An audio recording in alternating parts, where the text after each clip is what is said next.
Hello everyone, welcome to eight news. This is Nafe Gupta. और last video में हम लोगों ने स्ट्रक्चर ऑफ एटम यानी एटॉमिक स्ट्रक्चर का चैप्टर पूरा का पूरा ही डिस्कस कर लिया था वैसे तो। लेकिन मैंने बताया था कि एनसीईआरटी इस चैप्टर का एक इंटीग्रल पोर्शन भी है जो फर्स्ट पार्ट में हम डिस्कस नहीं करे थे। उसके लिए मैंने कहा था एक सेपरेट वीडियो रहेगा, तो ये वो वीडियो है जिसमें हम एनसीईआरटी का डिस्कशन करेंगे।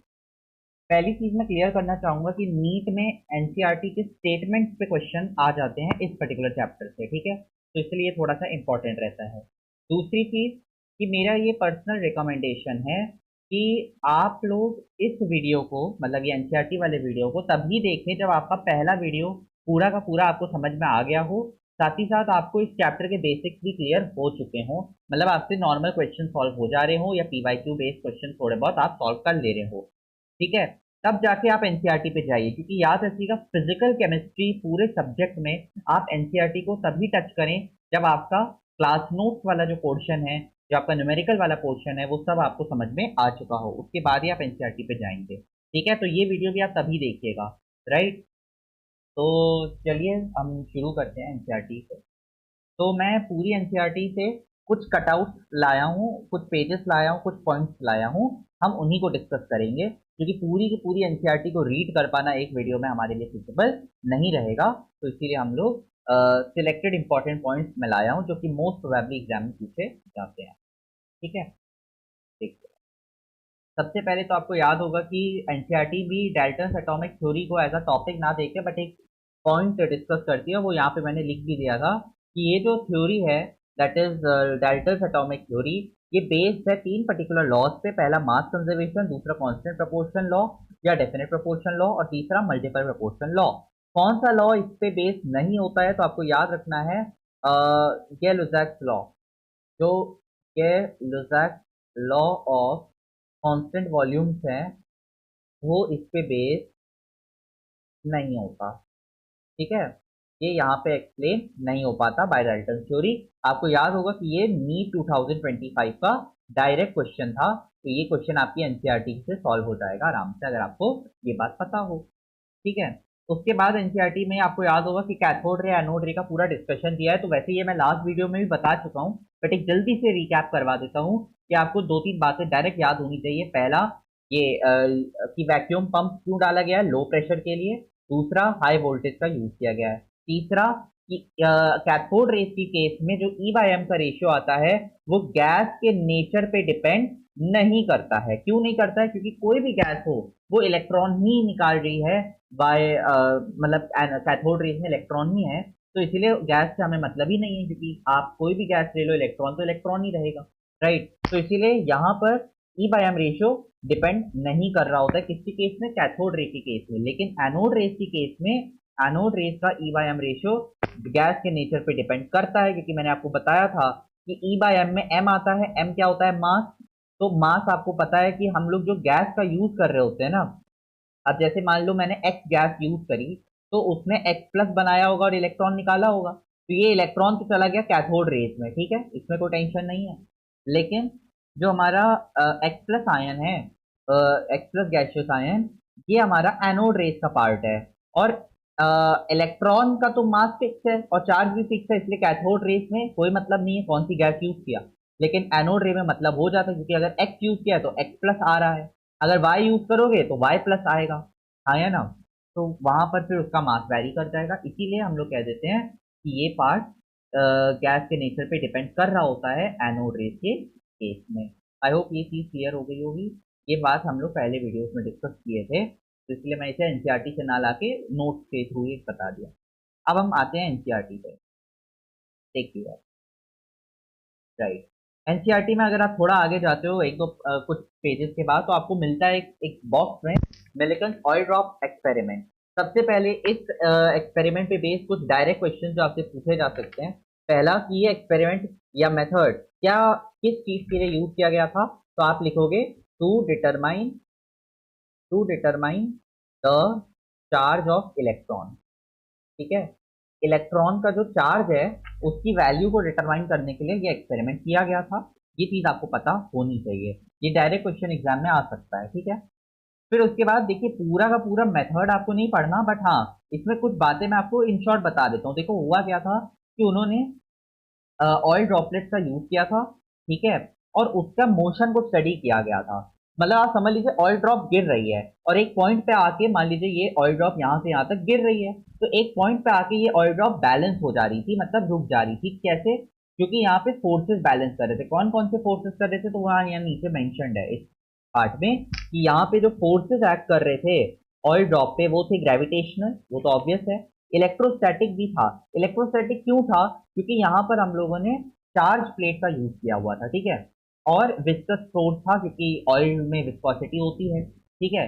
आपको दूसरी चीज जो याद रखनी है कि यहाँ पर एक्सरेज का यूज किया गया था। ये भी पूछा जा सकता है कि मिलिकन ऑयल ड्रॉप एक्सपेरिमेंट में कौन सी पर्टिकुलर वेव का यूज किया गया, तो आप बोलोगे एक्सरे का यूज किया गया था। तो एक्सरे के हेल्प से आप कह सकते हो कि जो चार्ज इंड्यूस हुआ था वो उसके थ्रू ही हुआ था। मतलब जो एयर के अंदर ना वो आइनाइज हो गई थी जब आपने एक्सरे पास किया। यहाँ लिखा भी है कि air inside the chamber was ionised by the X-ray, ठीक है। और फिर आपको गैसियस आयंस बन गए, तो इस वजह से आपके आयंस बनने लग गए और इलेक्ट्रॉन्स भी रेडी हो गए। अब आप जानते हो जब आप फोर्सेस को बैलेंस करते हो तो क्यूई आपका इलेक्ट्रोस्टैटिक फोर्स होता है और ग्रेविटेशनल फोर्स एमजी से आएगा, और विस्कस फोर्स भी आप निकाल सकते हो ऑयल ड्रॉप का, राइट। तो उनको जब आप इक्वेट करोगे तो आपको क्यूई के क्यू और ई की वैल्यू मिल जाती है, राइट। तो ये था आपका मेथड क्यूई या एनई के फॉर्म में, राइट। तो यहाँ पर से हमारा सॉल्व हो जाता था इलेक्ट्रॉनिक चार्ज की वैल्यू। नेक्स्ट अगर हम डिस्कस करें तो अब आता है आगे बढ़ते हैं। तो आपको याद होगा आगे चल के इस चैप्टर में डिस्कस किया गया था इलेक्ट्रोमैग्नेटिक रेडिएशन के बारे में, और हम लोग कई थ्योरीज के बारे में बात किए थे, राइट। तो जो प्लैंक की क्वांटम थ्योरी आती है वहां पर से हम यहाँ पर एक डिस्कशन दिया गया था कि प्लैंक ने बात की थी फोटॉन्स के बारे में, यानी कि पार्टिकल नेचर के बारे में बात की। तो आपको यहाँ पे क्लियर होना चाहिए कि कौन कौन से फिनोमेना वेव से एक्सप्लेन हो रहे हैं और कौन कौन से पार्टिकल के इंपॉर्टेंट है। जैसे कि आपको यहाँ पे बताया गया है कि डिफ्रैक्शन, इंटरफेरेंस, ये सब वेव से है, लेकिन यहाँ पर जो पॉइंट्स दिए है ना ये पार्टिकल वाले दिए हैं, आपको ये डायरेक्ट याद होना चाहिए। जैसे ब्लैक बॉडी रेडिएशन फिजिक्स में आप पढ़ते हो तो ये पार्टिकल नेचर हो गया। फिर उसके बाद फोटो इलेक्ट्रिक इफेक्ट, ये भी आप पढ़ते हो मॉडर्न में, तो ये भी पार्टिकल नेचर हो गया। उसके बाद थर्ड वाला पोर्शन ये आप पढ़ते हो थर्मल फिजिक्स वाले पोर्शन में कि हीट कैपेसिटी का जो वेरिएशन आता है टेम्परेचर के साथ, राइट, वो भी आपका due to the particle nature ही हो पा रहा है। और चौथा जो आप इस चैप्टर में भी पढ़ते हो that is the line spectrum, जो मैंने पढ़ाया भी था पिछले वीडियो में। तो वो जो आप लाइनें के बारे में पढ़ते हो, लाइमन बार्मर, और साथ ही साथ आपकी एब्जॉर्प्शन एमिशन स्पेक्ट्रम वाली लाइन, वो सब भी आपकी एक्सप्लेन हो रही होती है बाय द पार्टिकल नेचर। ये चारों चीजें पार्टिकल नेचर से एक्सप्लेन होती है, प्लीज इसको याद रखिएगा, ठीक है। ये एनसीईआरटी में दिया हुआ है, डायरेक्ट क्वेश्चन आ सकता है, याद रखिए। नेक्स्ट हम बात करते हैं कुछ और पॉइंट्स की, तो ध्यान से समझना। सबसे पहले एनसीईआरटी ने पूरा का पूरा डिस्कशन दिया हुआ है आपको ब्लैक बॉडी रेडिएशन के बारे में। अब वैसे तो ये पोर्शन केमिस्ट्री के टीचर्स डिस्कस करते भी हैं और नहीं भी करते, क्योंकि मैक्सिमम जगह ये तो फिजिक्स में ऑलरेडी कवर्ड होता है, बट फिर भी मैं एक शॉर्ट कुछ पॉइंट्स बता देता हूँ जो आपको याद रखने हैं। पहला कि ब्लैक बॉडी का जो रेडिएशन का एक्सपेरिमेंट एक्सप्लेनेशन था ये पार्टिकल नेचर से आ रहा है। ये याद रखिएगा कि ये पार्टिकल नेचर आ रहा है द ब्लैक बॉडी रेडिएशन, और ये प्लैंक ने एक्सप्लेन किया था, ठीक है, क्योंकि उन्होंने फोटॉन्स के बारे में बात की थी। उसके बाद आपको ये एक्सप्लेनेशन है, अगर आप पढ़ना चाहो पढ़ सकते हो। यहाँ पर मैं चाहूंगा कि आप ये जरूर याद रख लें कि आइडियल बॉडी को हम लोग ब्लैक बॉडी कहते हैं कब, जब ये यूनिफॉर्मली सारी की सारी रेडिएशन को एब्जॉर्ब करता है एक टेम्परेचर पे, और उसी टेम्परेचर पे उसी पर्टिकुलर टेम्परेचर पे उसको एमिट करता है, ठीक है। तो अगर आपसे कोई क्वेश्चन पूछ दिया जाए कि ब्लैक बॉडी का एक एग्जाम्पल बताओ, तो यहाँ पर एनसीईआरटी के हिसाब से कार्बन ब्लैक दिया हुआ है, तो याद रखेंगे ये कार्बन ब्लैक का जो एग्जाम्पल है यहाँ पे याद रखना है, ठीक है। उसके बाद आपको याद रखना है ये जो ग्राफ दिया है इस पर यहाँ पर एक एक्सप्लेनेशन दिया है, तो इसको ध्यान से ऑब्जर्व कीजिए। क्या लिखा है ये देखिए, मैं यहाँ पे ग्रीन कलर से शो कर, ये वाला पोर्शन दिख रहा है आपको कि एट अ गिवन टेम्परेचर, मान लीजिए मैंने टेम्परेचर T1 कंसिडर किया है, तो ये पूरा जो ब्लू कलर का लाइन जा रही है ये T1 के लिए है। तो eight a given temperature the intensity of radiation emitted increases with an increase of wavelength. ये देखिए यहाँ पे वेवलेंथ बढ़ रही है तो इंटेंसिटी भी बढ़ती जा रही है। फिर उसके बाद लिखा है reaches a maximum value at a given wavelength and then start decreasing. तो यहाँ तक आया ये लैम्डा मैक्स जिसको आप बोलते थे फिजिक्स में, और उसके बाद तो यहाँ पे डिक्रीज आने लग गया, ठीक है। तो ये पोर्शन यहाँ पे एक्सप्लेन किया। अब ये सब फिजिक्स में पूछते हैं जनरली, बट पता होना चाहिए कि एनसीईआरटी में दिया हुआ है। ठीक है। और दूसरी चीज कि area under the graph constant रखने के लिए आपका ग्राफ का शेप इस तरीके से जाता है। ठीक है, चलिए इसके बाद वैसे तो एनसीईआरटी में मैं आपको एक चीज क्लियर करना चाहूंगा कि जो इनटेक्स्ट क्वेश्चंस होते हैं वो ऑर्गेनिक और इनऑर्गेनिक केमिस्ट्री में बहुत इंपॉर्टेंस प्ले करते हैं, लेकिन फिजिकल केमिस्ट्री में भी कुछ कुछ एग्जाम्पल ऐसे हैं जो आपको पता होने ही चाहिए।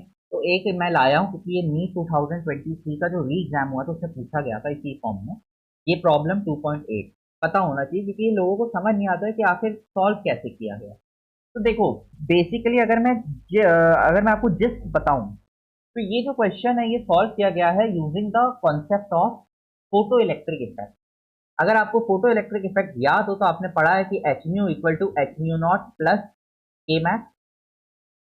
ये जो आइंस्टाइन फोटो इलेक्ट्रिक इक्वेशन थी उसके हिसाब से बता रहा हूँ, ये आप मॉडर्न फिजिक्स में पढ़ते हैं। तो इसको यूज करने की कोशिश की गई थी यहाँ पे, कैसे समझ। अब क्वेश्चन को पढ़ता हूं मैं, ठीक है। देखो कह रहे हैं कि when an electromagnetic radiation of this wavelength falls on surface of sodium तो इलेक्ट्रॉन आर एमिटेड, और इलेक्ट्रॉनों की काइनेटिक एनर्जी दी गई है। यहाँ पे जो ध्यान देने वाली बात है कि जरा यूनिट को देखिए, पर मोल दिया है। पर मोल का मतलब ये है कि एक पूरे मोल की बात की गई है, एक पूरे मोल की बात की। मोल मतलब समझ है ना, 6.022 इंटू 10⁻23 इतने इलेक्ट्रॉनों की बात कर दी गई है, एक पूरे मोल की बात की है, पर मोल बोला है। फिर कह रहा है what is the minimum energy needed to remove an electron from sodium. अब आपको डिफरेंस समझ में आएगा, अगर किसी ने इस क्वेश्चन का सोल्यूशन देखा हो तो उसको समझ में आ रहा होगा कि मोल की कैलकुलेशन क्यों लाई गई। क्योंकि ध्यान से समझना, जो आपको एनर्जी दी गई है 300 नैनोमीटर की वेवलेंथ वाली, वो जब गिर रही है तो इलेक्ट्रॉन की जो एनर्जी है वो पूरे 1 मोल इलेक्ट्रॉन की दे दी गई है। मतलब पूरे बात समझ लीजिए ढेर सारे इलेक्ट्रॉन इस एनर्जी से निकल जाए। लेकिन पूछा किसका गया है, पूछा आपसे एक ही इलेक्ट्रॉन की मिनिमम एनर्जी की पूछी गई है। ठीक है, तो और साथ ही साथ आपको मैक्सिमम वेवलेंथ के बारे में पूछा है, तो ऑब्वियसली अगर आप एनर्जी निकाल लोगे तो वेवलेंथ भी लाओगे। तो देखो कैसे सॉल्व हुआ है। सबसे पहले आपको बोला गया एच म्यू आप निकाल सकते हो एच सी बाय लैम्डा, तो ये आपको इंसिडेंट एनर्जी मिल जाती है। ठीक है, ये एनर्जी आपने इंसिडेंट की थी। अब ये जो एनर्जी आपने डाली है ये तो फोटोन की एनर्जी है, लेकिन आपको याद हो तो क्वेश्चन में कितने इलेक्ट्रॉन्स निकाल रहा है, वो एक पूरे मोल इलेक्ट्रॉन्स को निकाल रहा है। और आपको याद होगा कि जब एक फोटोन गिरता है तो एक इलेक्ट्रॉन बाहर निकलता है। वैसे ही अगर 6.022 इलेक्ट्रॉन्स को बाहर निकाल रहे हो आप इंटू 10⁻23, तो फिर कितने फोटॉन्स को गिराना पड़ेगा कि 6.022 इंटू 10⁻23 को गिराना पड़ेगा। तो इन्होंने वही किया कि अगर मैं पूरे सारे फोटॉन्स की भी एनर्जी निकालूं तो क्या करूंगा, इस वैल्यू को 6.022 इंटू 10⁻23 से मल्टीप्लाई कर दूंगा, तो मुझे पूरे 1 मोल की एनर्जी मिल जाएगी। आपको समझ में आ गया होगा। तो अब हमें क्या मिल गया, हमको मिल गई कि इतनी सारी एनर्जी हमने गिराई है क्योंकि ये पूरे मोल की एनर्जी थी। तो ऑब्वियसली आपसे अब ध्यान से देखिए, आपको याद होगा energy incident equals to work function plus kinetic maximum. तो एनर्जी इंसिडेंट मिल चुकी है, वर्क फंक्शन हमें पूछा गया है क्योंकि मिनिमम पूछा गया है, और काइनेटिक मैक्स क्वेश्चन ने दिया था, तो आप सब्ट्रैक्ट कर दो तो आपको मिल जाएगी। लेकिन अब आपको जो वैल्यू मिली है वो भी पर मोल मिलेगी। भाई आपने 1 मोल के हिसाब से एनर्जी गिराई, 1 मोल के हिसाब से मैक्सिमम काइनेटिक पता थी, तो मिनिमम भी आपको 1 मोल के हिसाब से पता थी। तो बट क्वेश्चन में किसका पूछा है, जरा ध्यान से देखिए, क्वेश्चन में एन इलेक्ट्रॉन का पूछा है, मतलब एक ही का पूछा है ना कि मोल का। तो अब आपको वापस से इसको 6.022 से डिवाइड करना पड़ेगा, मतलब इससे डिवाइड करना पड़ेगा ताकि आपको एक की एनर्जी मिल जाए। यूनिटरी मेथड वाला तरीका, और आपको एनर्जी मिल जाती है। जब एनर्जी मिल जाएगी तो वहां से वेवलेंथ तो आप आराम से ले आओगे। ठीक है, ये एग्जाम्पल इसीलिए डिस्कस किया क्योंकि ये आपके नीट का एक पीवाईक्यू था। ठीक है, तो इसलिए पता होना चाहिए, और फिजिक्स में भी इस टाइप का क्वेश्चन आपको काम में आ सकता है। चलिए अब आगे बढ़ते हैं। नेक्स्ट आता है एटॉमिक स्पेक्ट्रा। ये मैं ऑलरेडी आपको पढ़ा चुका था लास्ट वीडियो में, बट एक दो पॉइंट्स और एक दो लाइनें इंपॉर्टेंट है तो वो बता देता हूँ। सबसे पहली चीज ये डायरेक्ट याद होना चाहिए कि जो व्हाइट लाइट होती है, यानी कि विबग्योर जो आपका होता है वो कंटिन्यूस होता है। मतलब वायलेट, इंडिगो, ब्लू, ग्रीन, उसमें कोई बीच में डार्क स्पेस नहीं होती है, आया ना। तो इसी को बोला जाता है कंटिन्यूस स्पेक्ट्रम। क्या बोलते हैं, कंटिन्यूस स्पेक्ट्रम। तो ये याद रखना पहला पॉइंट कि spectrum of white light is a continuous spectrum. ठीक है, दूसरी चीज जो आपको याद रखनी है कि जो एमिशन एब्जॉर्प्शन स्पेक्ट्रम हमने पढ़े थे, क्या वो कंटिन्यूस होते हैं, नहीं होते। क्योंकि याद करिए हमने क्या क्या पढ़ा था, हमने पढ़ा था कि हमने पढ़ा था कि ये पूरा का पूरा कलर्ड होगा और बीच में डार्क स्पेसेस होंगी। तो वो था एमिशन वाला। और हमने एब्जॉर्प्शन में क्या पढ़ा था कि पूरा का पूरा डार्क होगा और बीच में थोड़ी बहुत कलर्ड मिलेंगे, तो वो एब्जॉर्प्शन स्पेक्ट्रम था। ये अब मैंने लास्ट वीडियो में बहुत क्लियरली पूरा 10 मिनट लेके एक्सप्लेन किया है स्पेक्ट्रम वाला पोर्शन। अगर किसी को कंफ्यूजन हो तो please last video atomic structure का जरूर देख लें, वहां की लाइनें क्लियर हो जाएंगी। फिलहाल अभी इस वीडियो में हम केवल मार्किंग वाला पोर्शन देख लेते हैं क्योंकि ये एक्सप्लेन है। तो यहाँ पे आपको यहाँ पे एक लाइन मिलेगी, ये बहुत ही अच्छी लाइन है, इससे क्लैरिटी बहुत मिलती है। क्या कि an absorption spectrum is like photographic negative of an emission spectrum. ठीक है, इसका मतलब समझते हैं। भाई देखो, यहाँ पर कुछ लाइनें आपको, ये पूरा कलर था, मान लो ये रेड कलर मैंने दिखा दिया, बट ये अलग अलग कलर्स हैं। ये रेड पूरा ये पोर्शन कलर था और बीच में आपको ये ब्लैंक डार्क स्पेस दिख रही थी। इसमें उल्टा था, इसमें आपको ये पूरा डार्क मिल रहा है और ये आपको लाइट मिल रहा है। तो एक तरीके से ये दोनों एक दूसरे के उल्टे नहीं है भाई, जहां पे कलर है वहां वहां ये डार्क है और जहां ये डार्क है वहां वो कलर्ड है। तो एमिशन और एब्जॉर्प्शन स्पेक्ट्रम एक दूसरे के उल्टे हैं, एक दूसरे के नेगेटिव हैं। कैसे कि लाइट से रिलेटेड नेगेटिव है, इसलिए फोटोग्राफिक नेगेटिव है। यानी कि इन शॉर्ट अगर आप इन दोनों को जोड़ दोगे ना तो आपको क्या मिल जाएगा, आपको पूरा एक कंटीन्यूअस स्पेक्ट्रम मिल जाएगा। ये याद रखिएगा, अगर इन दोनों को मैंने जोड़ दिया तो आपको क्या मिल जाएगा, कंटीन्यूअस स्पेक्ट्रम, मतलब पूरा कलर्ड मिल जाएगा। ठीक है, तो यहाँ पे ये बात बोली गई थी। उसके अलावा हम लोगों को बोला गया, ये इसी को लाइन स्पेक्ट्रम भी बोलते हैं। और याद रखिएगा कि ये कैरेक्टरिस्टिक होती है एलिमेंट की, तो ये केमिकल एनालिसिस में काम आ सकती है। भाई हर का यूनिक रहता है, जैसे आपका फिंगरप्रिंट रहता है वैसा यहाँ पे बताया गया, same way as the fingerprint. तो ये पॉइंट आपको याद होना चाहिए, पूछा जा सकता है। नेक्स्ट आते हैं, यस, एक सेकेंड।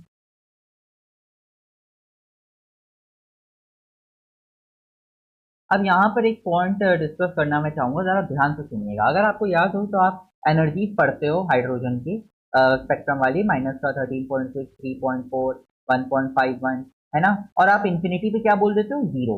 तो ये इसका सिग्निफिकेंस को समझिएगा। लेकिन जीरो का मतलब क्या होता है, जीरो का मतलब होता है energy is free from the influence of nucleus. मतलब अब न्यूक्लियस से हमें कोई मतलब नहीं है, अब कोई अट्रैक्शन बचा ही नहीं है, तो हम फ्री हो गए। और फ्री को जीरो डिनोट किया गया है।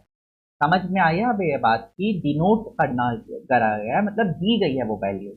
ठीक है, इसे टेकन बोला गया है। ठीक है, और दूसरी चीज कि अंदर वाली नेगेटिव क्यों है, क्योंकि ये नेगेटिव साइन डिनोट क्या करता है, ये नेगेटिव साइन बताता है कि अभी आप फ्री नहीं हुए हो, आप अभी बाउंड हो। किससे बाउंड हो, कि यहाँ पर जो न्यूक्लियस है उसके फोर्स, जो अट्रैक्टिव फोर्स चल रहा है उससे बाउंड हो आप। तो यहाँ पर ये ग्रीन बॉक्स दिया गया था, ये आपको मिल जाएगा एनसीईआरटी में, तो ये आपको याद करना है, मतलब पता होना चाहिए, आइडिया होना चाहिए कि what does negative energy mean. तो यहाँ पे बताया गया कि negative sign mean that the energy is lower, भाई लोअर ही तो है, जीरो से तो कम है, then the energy of a free electron at rest. Free electron मतलब जीरो वाली, है ना। Free electron at rest infinity में है तो उसकी energy is assign the value of zero. Clear है। और जैसे जैसे आप अंदर जाते रहो, आप देखो नेगेटिव में वैल्यू बढ़ती जा रही है, 1 था, फिर 3 हो गया, फिर 13 हो गया। कहने का मतलब आप बहुत नेगेटिव वैल्यू बढ़ती जा रही है। कहने का मतलब है कि नीचे जाते जाते आपका सिस्टम और टाइटली बाउंड होता जा रहा है। सिस्टम मतलब इलेक्ट्रॉन, आपका इलेक्ट्रॉन और टाइटली बाउंड होता जा रहा है, क्योंकि अट्रैक्शन बढ़ता जा रहा है जैसे जैसे आप न्यूक्लियस के पास जा रहे हो। तो इसीलिए बोला जाता है कि जो अंदर की एनर्जीज होती हैं ऑर्बिट की, वो नेगेटिव होती हैं, और जितना अंदर हो उतनी ज्यादा नेगेटिव होगी। ठीक है, यहाँ पे ये एक्सप्लेन किया गया। नेक्स्ट आइए, आपको याद होगा कि हाइजेनबर्ग अनसर्टेनिटी प्रिंसिपल डिस्कस किया जाता है। तो वहां पर आपको मैं चीज क्लियर करना चाहूंगा, एक दो चीजें। पहली चीज, Heisenberg uncertainty principle Bohr model को पूरी तरीके से चैलेंज कर देता है। अब ऐसा क्यों, क्योंकि याद करिए आपने जब बोहर मॉडल पढ़ा था, तो बोहर मॉडल में आपने क्या रेडियस का कोई फॉर्मूला पढ़ा था, हाँ हमने पढ़ा था, क्या कि 0.529 into N square by Z angstrom, हाँ या ना। क्या आपने वेलोसिटी के भी ऐसे फॉर्मूले पढ़े थे, हाँ। क्या आपने एनर्जी का भी पढ़ा था, हाँ। तो हमने इनके फॉर्मूले पढ़े थे। तो इनका मतलब क्या था कि मान लो ये न्यूक्लियस है और ये आपके ऑर्बिट्स हैं, मान लो यहाँ पे इलेक्ट्रॉन है, तो यहाँ पर इस सेकंड ऑर्बिट वाले इलेक्ट्रॉन का रेडियस आप निकाल पा रहे हो, इसका मतलब आप उसकी पोजीशन बता पा रहे हो कि इलेक्ट्रॉन यहाँ पे है। और आप v वेलोसिटी वाले फॉर्मूले से आप उसकी स्पीड बता दोगे और मास से मल्टीप्लाई करके मोमेंटम भी बता दोगे। तो कहने का मतलब है कि आप एक साथ इलेक्ट्रॉन की पोजीशन और मोमेंटम दोनों बता पा रहे हो बोहर के हिसाब से। लेकिन आपको याद होगा हाइजेनबर्ग ने क्या बोला था कि एक साथ किसी भी पार्टिकल की आप एग्जैक्ट मोमेंटम और पोजीशन डिटरमाइन नहीं कर सकते, स्पेशली अगर वो सब एटॉमिक है, हाँ या ना। तो कहने का मतलब है ये चैलेंज हो गया। तो यहाँ एक बोल्ड में लाइन दी गई है, याद रखना कि it rules out the existence of definite path और trajectory of electron and other similar particle. कहने का मतलब है आज की डेट में मैं यहाँ बैठा बैठा ऐसा नहीं बोल सकता कि इलेक्ट्रॉन न्यूक्लियस के अबाउट ऐसे सर्कल में घूम रहा है या ऐसे सर्कल में घूम रहा है, उसका पाथ में डिफाइन नहीं कर सकता। बोहर कर पा रहा था क्योंकि तब तक हाइजेनबर्ग का प्रिंसिपल नहीं था, लेकिन मैं नहीं कर सकता क्योंकि अब हाइजेनबर्ग फॉलो हो रहा है, तो वो गलत है। कहने का मतलब जो आप बचपन से पढ़ते आ रहे हो कि एक न्यूक्लियस है उसके अबाउट इलेक्ट्रॉन घूम रहे हैं, वो सब गलत प्रूव होता जा रहा है क्योंकि इलेक्ट्रॉन की एग्जैक्ट पोजीशन हमें पता ही नहीं है। ठीक है, तो ये पॉइंट आपको याद रखना है, यहाँ पर यही चीजें दी गई हैं। और दूसरी चीज कि ये बेसिकली जो प्रिंसिपल है ये बेटर रहता है अगर आप बात कर रहे हो छोटे ऑब्जेक्ट का, माइक्रोस्कोपिक ऑब्जेक्ट का, जैसे इलेक्ट्रॉन। बड़े के लिए अगर आप निकालो तो वो बहुत कम आता है वैल्यू। ठीक है, जैसे ये वैल्यू भी बहुत छोटी आ रही है, जो अप्रोक्सीमेशन आता है, तो उसका कोई सिग्निफिकेंस नहीं रहता। ठीक है, लेकिन एज सच अगर आपसे कोई पूछ ले कि हाइजेनबर्ग प्रिंसिपल कहाँ वैलिड है, तो आप बोलोगे हर जगह वैलिड। बट कहाँ पे ज्यादा नोटिस होता है, तो आप बोलोगे माइक्रोस्कोपिक ऑब्जेक्ट। राइट, चलिए नेक्स्ट हम डिस्कस करेंगे। अब यहाँ पर से मैं एक दो चीजें क्लियर करना चाहूंगा। पहली चीज, अब जो इस चैप्टर में पोर्शन आ रहा है वो आपका क्वांटम मैकेनिकल मॉडल पे बेस्ड रहेगा। क्वांटम मैकेनिकल मॉडल जो होता है वो बेसिकली क्वांटम फिजिक्स से भी लिंक कर रहा होगा थोड़ी बहुत बातें। कहने का मतलब है कि कुछ कुछ चीजें हमारे स्कोप के बाहर भी जा रही होंगी। तो कहने का मतलब है कि हमें अब बहुत ही ज्यादा केयरफुली इन चीजों को पढ़ना पड़ेगा क्योंकि हमारी नॉलेज में उतना ही पोर्शन रहना चाहिए जितना प्रिस्क्राइब सिलेबस के लिए इम्पोर्टेंट है। ठीक है, मैं बहुत डेप्थ में कुछ नहीं बताऊंगा, बट जो लाइनें मैं बताऊंगा प्लीज उनको जरूर याद रख लीजिएगा, इससे क्वेश्चन आ सकते हैं। पहली चीज एनसीईआरटी डिस्कस करती है कि आखिरकार ये एटॉमिक ऑर्बिटल किसको बोला जाए। तो देखो हुआ क्या कि इलेक्ट्रॉन की एग्जैक्ट पोजीशन तो हम लोग नहीं बता पा रहे थे, लेकिन मोस्ट प्रोबेबल पोजीशन तो बता ही सकते थे ना। प्रोबेबली हम बता सकते हैं कि हाँ 90% चांसेस है कि इलेक्ट्रॉन यहाँ पर है, ठीक है, या यहाँ पर है, 90% है, 95% है। तो मान लो इस पोजीशन की मैंने बात की, तो यहाँ पर उसका मुझे एन एल और एम क्वांटम नंबर बताने पड़ते हैं, ये आपको पता होगा। तो इसी को बोला जाता है वेव फंक्शन, जिसको हम लोग साइज से शो करते थे। तो यही उसका एटॉमिक ऑर्बिटल कहलाता है। ठीक है, और अगर ये एक इलेक्ट्रॉन का आप निकाल रहे हो तो उसको एटॉमिक ऑर्बिटल बोला जाता है। ठीक है, तो यहाँ पे एक लाइन लिखी है, प्लीज याद रखिएगा कि wave function of hydrogen और hydrogen like species with one electron are called atomic orbital। यहाँ हाइड्रोजन की बात क्यों की गई, क्योंकि हाइड्रोजन में भी एक इलेक्ट्रॉन है, और एटॉमिक ऑर्बिटल जो होता है वो एक्चुअली एक इलेक्ट्रॉन के लिए ही तो डिफाइन करते हो। अब कुछ लोग कहेंगे सर एटॉमिक ऑर्बिटल के अंदर तो दो इलेक्ट्रॉन होते हैं, तो भैया होने को तो दो इलेक्ट्रॉन होते हैं, लेकिन इन दोनों इलेक्ट्रॉन्स का साइज तो सेम है ना, एन सेम है, एल सेम है, एम सेम है। हाँ स्पिन अलग अलग होगा, लेकिन स्पिन को हम लोग कभी भी वेव फंक्शन में काउंट नहीं करते थे। तो इसीलिए हम बोल सकते हैं कि ये इस इलेक्ट्रॉन का एटॉमिक ऑर्बिटल है। ठीक है, तो ये पहली चीज आपको याद रखनी है कि एटॉमिक ऑर्बिटल एक्चुअल में एक इलेक्ट्रॉन के लिए उसका वेव फंक्शन जो होता है उसको बोला जाता है। ठीक है, दूसरी चीज क्लियर होनी चाहिए कि ये जो वेव फंक्शन साई आता है वो एक्चुअली किससे आता है, तो आप बोलोगे श्रोडिंगर वेव इक्वेशन होती है उससे सॉल्व करने से आता है। ठीक है, उसका सोल्यूशन जो होता है वो हमें देता है। सर ये श्रोडिंगर वेव इक्वेशन क्या है, तो देखो जो इक्वेशन है वो यहाँ पर स्कोप के बाहर है, मतलब जेई में भी ये इक्वेशन इतनी डेप्थ में नहीं डिस्कस होती है, तो हम भी नहीं करेंगे। ठीक है, बट आप इतना समझ लो कि एक इक्वेशन है जिसको सॉल्व करने पे आपको ये साई मिल जाता है और एनएलएम की वैल्यू मिल जाती है, और उससे आप इलेक्ट्रॉन की पोजीशन बताने, मतलब प्रोबेबल पोजीशन बता पाते हैं। ठीक है, दूसरी चीज आपको क्लियर होनी चाहिए यहाँ पे जो बातें लिखी है कि आखिरकार ये जो प्रोबेबिलिटी होती है ये क्या वाकई साई बताता है। तो देखो एक्चुअल में क्या होता है, साई केवल आपको प्रोबेबिलिटी का एक आइडिया देता है, एक इंडेक्स देता है, लेकिन वाकई ये जो साई होता है, साई मतलब एन एल और एम की वैल्यू आया ना, लेकिन वाकई अगर कोई आपसे पूछे कि प्रोबेबिलिटी बताता कौन है, तो यहाँ पर अब मैं बताने जा रहा हूँ कि जो प्रोबेबिलिटी आती है वो प्रपोर्शन होती है साई के स्क्वायर के। प्लीज इस पॉइंट को याद रखना, एनसीईआरटी ने, and mark my word, NCERT ने 3 से 4 जगह इस बात को रिपीट पे रिपीट किया है। क्या क्या है वो बात ये है कि प्रोबेबिलिटी एक्चुअल में साई के थ्रू नहीं बताई जा सकती है। प्रोबेबिलिटी डेंसिटी आखिरकार जो बताता है वो साई स्क्वायर होता है। प्रोबेबिलिटी डेंसिटी मतलब आपको याद होगा डेंसिटी क्या होता है, जैसे मास per unit volume mass density होती थी, तो वैसी probability per unit volume probability density होगी। तो प्रोबेबिलिटी डेंसिटी क्या मैं कह सकता हूँ, एक तरीके की फिजिकल क्वांटिटी है, मतलब हम कुछ कैलकुलेट कर रहे हैं। तो क्योंकि कैलकुलेशन इन्वॉल्व है तो इसीलिए आप साई नहीं यूज कर सकते, आपको साई स्क्वायर यूज करना पड़ेगा।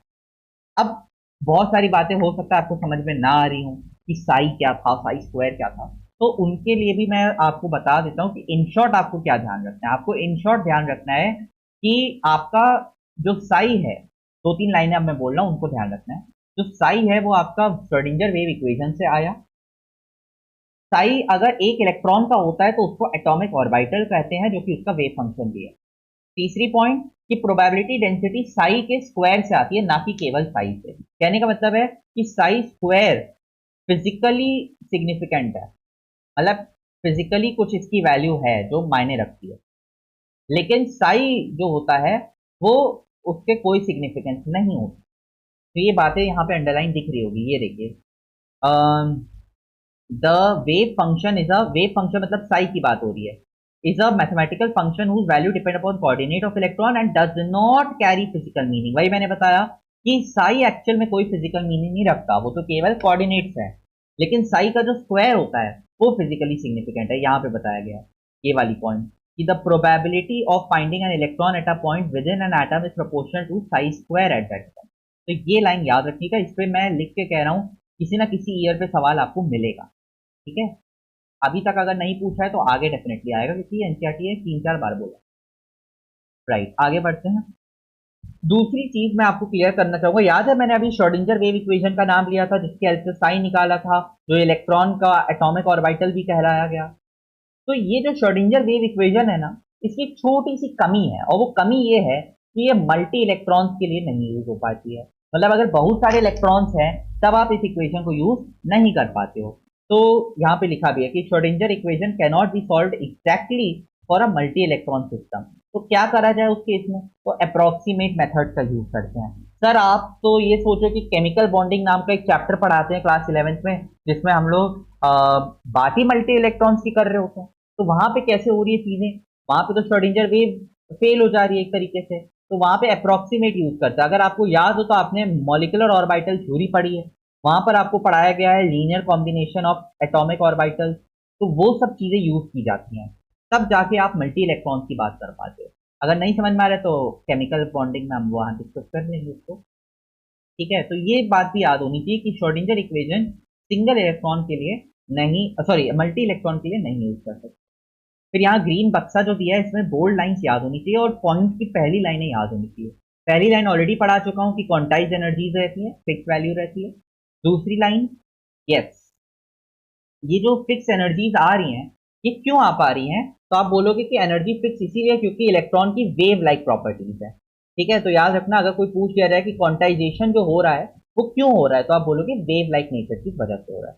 तीसरा point Heisenberg equation, Heisenberg theory है जो पढ़ा चुके हैं हम। और चौथा पॉइंट भी मैंने बता दिया कि एटॉमिक ऑर्बिटल एक्चुअल में वेव फंक्शन होता है, यानी साई होता है इलेक्ट्रॉन का। ठीक है, तो ये पॉइंट मैंने पढ़ा दिया। और पांचवा मोस्ट इंपॉर्टेंट कि प्रोबेबिलिटी डेंसिटी साई स्क्वायर को कहते हैं एट दैट पॉइंट। ठीक है, और आप प्रेडिक्ट कर सकते हो कि कहां पर इलेक्ट्रॉन को फाइंड करने की प्रोबेबिलिटी मैक्सिमम होगी अगर आप साई स्क्वायर का यूज करते हो। क्लियर होगा? ठीक है, चलिए आगे बढ़िए। तो अच्छा, उसके बाद आप डिस्कस करते हो क्वांटम नंबर के बारे में, तो वहां पे आपको याद होगा एक स्पिन क्वांटम नंबर आता है, यस और नो। स्पिन से थ्रू आपको क्या आइडिया लगता है कि एक्चुअल में क्या होता है ना कि अगर आप मल्टी इलेक्ट्रॉन सिस्टम की बात करो तो यहाँ पे एक बात लिखी है कि some of the lines actually occur in doublets two closely space triplets और मोर। कहने का मतलब है कि हमारे पास ऐसी प्रोबेबिलिटी है कि और भी क्वांटम नंबर हो। ठीक है, अभी तक हम लोग एनएलएम में जी रहे थे, बट ऐसा प्रोबेबल है कि कुछ और भी छूट गया हो हमसे। और वो क्या था, वो था स्पिन। क्योंकि एक्चुअल में जो लाइनें दिख रही थी ना हमें स्पेक्ट्रोस्कोपी से, जो लाइनें आप लाइमन बार्मन ब्लू बोलते थे जिनको, तो वो जो थी वो आपकी स्पेक्ट्रोस्कोपी से जो डिटरमाइन हुई थी उसमें कहीं कहीं पे डपलेट्स भी मिल गए। डपलेट मतलब दो लाइंस एक साथ दिख रही हैं एकदम क्लोजली स्पेस। तो वो चीज हमें एक्सप्लेन करनी है कि जरूर कुछ छूट गया है, तो वो स्पिन था और स्पिन को एक्सप्लेन किया गया लेटर ऑन। ठीक है, ये बात पर आइडिया होना चाहिए।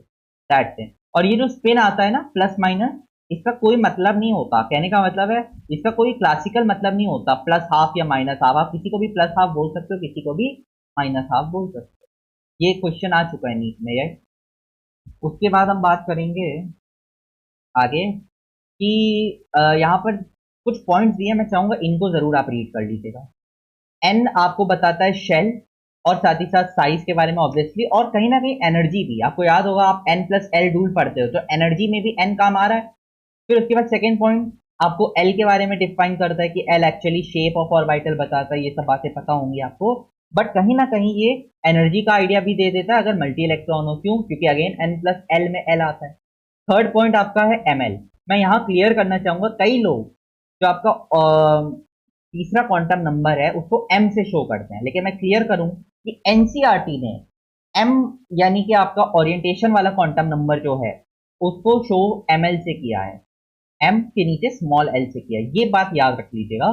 कहने का मतलब अगर आपको नीट के क्वेश्चन पेपर में कहीं पर भी एमएल दिख जाए, मतलब एम के नीचे छोटा सा एल दिख जाए, तो वो एक्चुअल में आपका थर्ड क्वांटम नंबर है ओरिएंटेशन वाला। ठीक है, और नेक्स्ट अब यहाँ पर एक ग्रीन डब्बा दिया है। अगेन ये एक तरीके का समरी है कि ऑर्बिट ऑर्बिटल क्या क्या डिफरेंस है दोनों में और क्या मतलब है इनका, तो समझना।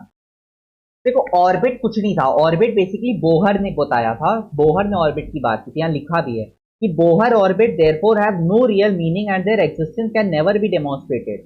क्योंकि एक्चुअल में बोहर के ऑर्बिट को ही गलत प्रूव कर दिया था हाइजेनबर्ग ने, तो ऑर्बिट की तो आज की डेट में इतनी सिग्निफिकेंस नहीं है।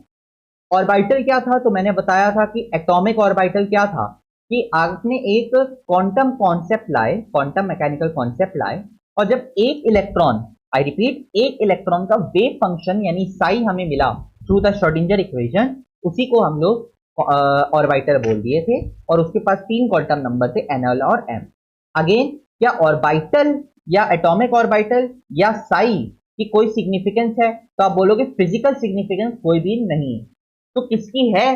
तो साई स्क्वायर की है। क्या ये पॉइंट दूसरी बार आ गया? मैंने बताया था ना एनसीईआरटी ने दो तीन बार इस बात को रिपीट किया, तो ये दूसरी बार फिर आ गया ये तो Sai square actually probability per unit volume है या प्रोबेबिलिटी डेंसिटी को शो करता है। ठीक है, ये बात याद रखना है। तो ये छोटी छोटी बातें हैं जो आपको क्लियर याद रखनी है एनसीईआरटी से।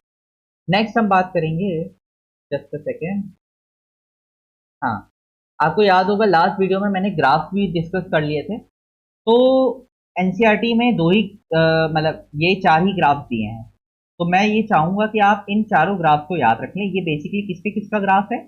तो ये आपका 1s और 2s ऑर्बिटल का ग्राफ दिया गया है, साई वर्सेस आर का और साई स्क्वायर वर्सेस आर का। ये देखिए, ये है साई वर्सेस आर का और ये है साई स्क्वायर वर्सेस आर का। तो ये 1s के लिए है और ये 2s के लिए। तो ये आपको दोनों दिया गया है, आप इनको भी अगर याद रख लोगे तो हो सकता है आपके क्वेश्चन सॉल्व हो जाए अगर इसी का आया। क्योंकि क्या होता है ना, जो ट्रेंड्स हमने देखते आ रहे हैं वो यही रहा है कि वो एनसीईआरटी से डायरेक्टली इमेज को उठा लेते हैं। इन चारों ग्राफ को आप याद रख लेना।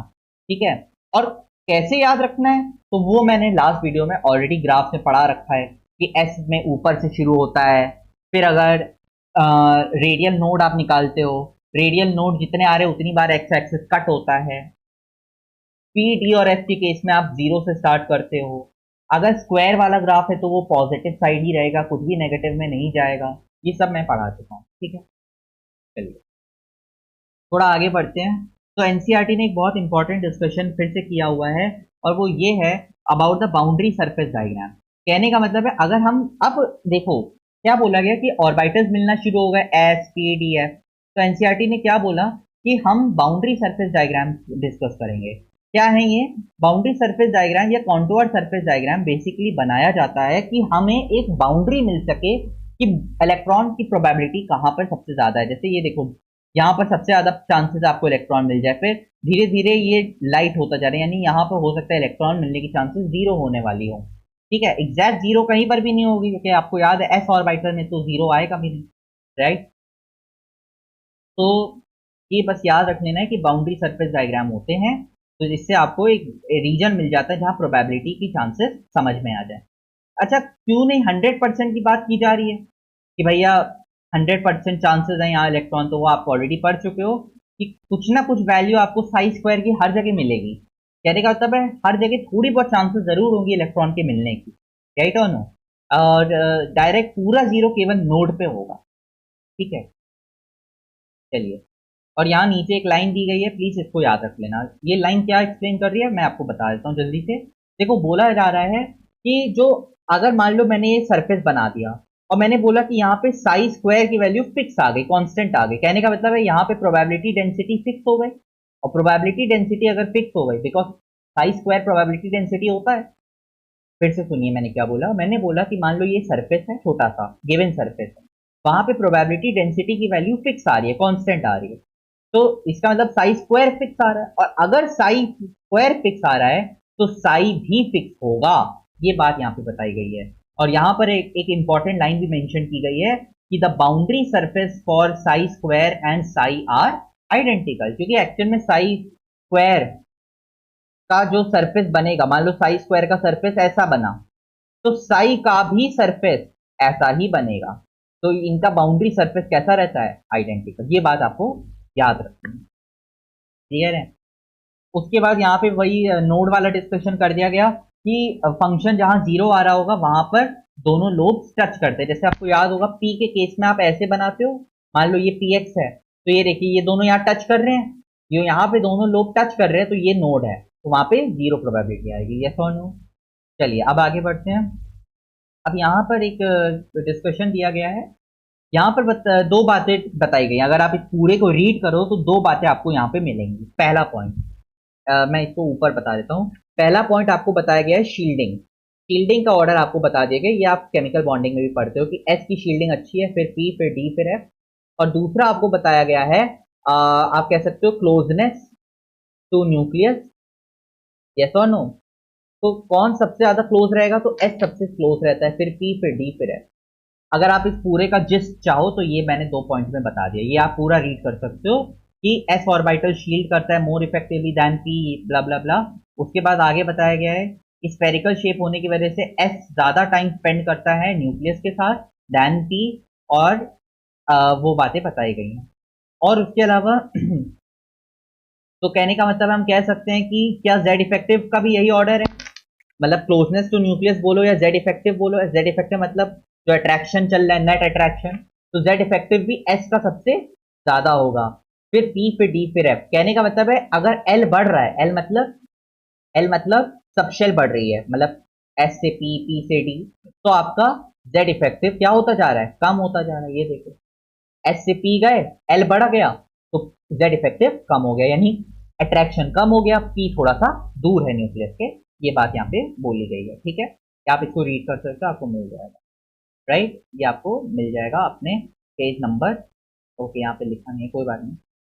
नेक्स्ट आइए, अब एक और डिस्कशन ये आपको मिलेगा। देखिए, ये सब चीजें इसको थोड़ा बहुत ढूंढनी पड़ेगी, है ना। तो एक पॉइंट बहुत इंटरेस्टिंग है यहाँ पे, मैं जल्दी से बता देता हूँ, सुन लीजिएगा। यहाँ पे बोला जा रहा था कि देखिए, आपको यहाँ पर एक बहुत इंपॉर्टेंट लाइन है, और मैं बता रहा हूँ नीट में हो सकता है क्वेश्चन आ भी जाए। लाइन ये कहती है कि मान लो मैंने सबशेल को फिक्स कर दिया, मतलब मैंने 2s ले लिया, 2s ले लिया, 2s ले लिया, 2s ले लिया, लेकिन मैं एटॉमिक नंबर बढ़ाता जा रहा हूँ, ठीक है, मतलब hydrogen, lithium, sodium, potassium, yes और नो। तो अब एनर्जी का क्या ऑर्डर आएगा, ये बताए कोई मुझे। कहने का मतलब है मान लो मैंने हाइड्रोजन के 2s का इलेक्ट्रॉन लिया, लिथियम के 2s का इलेक्ट्रॉन लिया, सोडियम के 2s का इलेक्ट्रॉन लिया, और पोटेशियम के 2s का इलेक्ट्रॉन लिया, तो किसकी एनर्जी ज्यादा रहेगी और किसकी कम रहेगी। तो आप इसको लिंक करिए। देखिए, अगर मैं देखूं हाइड्रोजन का 2s, तो उसके पास तो इलेक्ट्रॉन होता ही नहीं, जीरो इलेक्ट्रॉन है, और हाइड्रोजन के पास टोटल एक प्रोटॉन है न्यूक्लियस में। लिथियम की बात करूं तो लिथियम के 2s में एक इलेक्ट्रॉन है, और न्यूक्लियस में, सॉरी, लिथियम के 2s में एक इलेक्ट्रॉन है, और न्यूक्लियस में 3 प्रोटॉन्स हैं। सोडियम में बात करोगे तो 11 आ जा रहे हैं। कहने का मतलब है हमेशा प्रोटॉन ज्यादा है और इलेक्ट्रॉन कम है, यस और नो। कहने का मतलब है अट्रैक्शन बढ़ता जा रहा है, ये देखिए, अगर आप सोडियम तक पहुंच गए तो क्या अट्रैक्शन बहुत ज्यादा नहीं हो गया भाई? 2 इलेक्ट्रॉन और 11 प्रोटॉन्स है उसी सब शेल में, अगर आप देखो 2s वाले में, तो कहने का मतलब यहाँ पे अट्रैक्शन बहुत हो गया। अगर अट्रैक्शन ज्यादा होता है तो एनर्जी रिलीज होती है, और अगर एनर्जी रिलीज होती है तो एनर्जी मोर नेगेटिव होती है, आया ना? और अगर एनर्जी की नेगेटिव वैल्यू बढ़ती है तो क्या मैं कह सकता हूं एनर्जी डिक्रीज हो गई? याद रखिएगा, एनर्जी की नेगेटिव वैल्यू का बढ़ने का मतलब ही ये है कि आप और कम हो रहे हो, जीरो से आप अब और नीचे जा रहे हो। तो नेगेटिव वैल्यू का बढ़ने का मतलब ही है कि एनर्जी कम हो गई। तो वही आपका आंसर है कि एक्चुअल में एनर्जी डिक्रीज होती है जब आप एटॉमिक नंबर बढ़ाते हो सेम सबशेल में रहकर। ये क्वेश्चन आपके एग्जाम में आ सकता है, प्लीज ध्यान रखिएगा। फिर से देख लीजिए क्या लाइन थी कि energies of orbital in the same subshell decrease with an increase in the atomic number or Z effect. Is this clear? चलिए नेक्स्ट, अगर हम आगे बढ़े तो लास्ट पेज पे आपको यहाँ पे मैं पूरा डेप्थ में नहीं बताऊंगा, बट आपको याद होगा कि सब जो हाफ फिल्ड और फुल फिल्ड कॉन्फ़िगरेशंस होती हैं वो ज़्यादा स्टेबल होती हैं। तो इसका रीज़न क्या है? तो देखो, एक्सचेंज एनर्जी, ये आपको पता होगा कि एक्सचेंज एनर्जी मतलब इन दोनों के एक्सचेंजेस ज़्यादा हो जाते हैं सारे इलेक्ट्रॉन्स के बीच में, तो एनर्जी रिलीज होती है, और रिलीज ज़्यादा होती है तो ऑब्वियसली स्टेबिलिटी बढ़ जाएगी। तो एक तो एक्सचेंज एनर्जी इसका रीज़न है, और दूसरा रीज़न है सिमेट्रिकल डिस्ट्रीब्यूशन। भाई हाफ फील्ड में क्या ये सब सिमेट्री नहीं आ गई है? यहाँ पे देखिए, या फिर फुल फील्ड में भी सिमेट्री नहीं आ जाती है? ये देखिए, तो ये सिमेट्री आ जाती है। तो नीट में कोई भी रीजन दिया हो एजर्शन रीजन में, आपको उसको करेक्ट मान लेना है।